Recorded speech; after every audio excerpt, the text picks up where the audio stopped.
আমি প্রত্যেক বছর বছরই গরু রাখি, বড় বড় গরু নিজে কুরবানি দেই, কিন্তু আমি এই বছর বাড়িতে আসছি বিধা বাড়ির গরু কুরবানি দিতে মায়া লাগে, এই কারণে বিক্রি করে দেবো কুরবানির সময় বাজার থেকে কিনে আনবো। এর আগে একবার আসছিলাম, গরু জবাই দিছে, আমার কান্না আসছে, এই কারণে মা বলতেছে এটি বিক্রি করে দে, তুই বাজার থেকে আবার কিনে আনিস।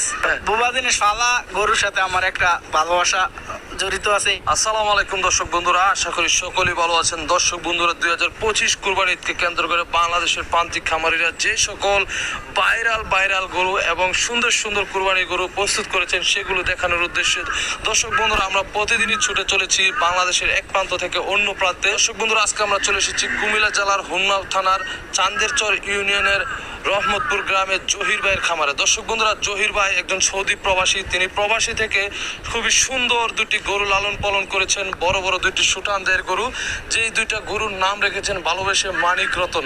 দুইটা গরুর দাম হাঁকা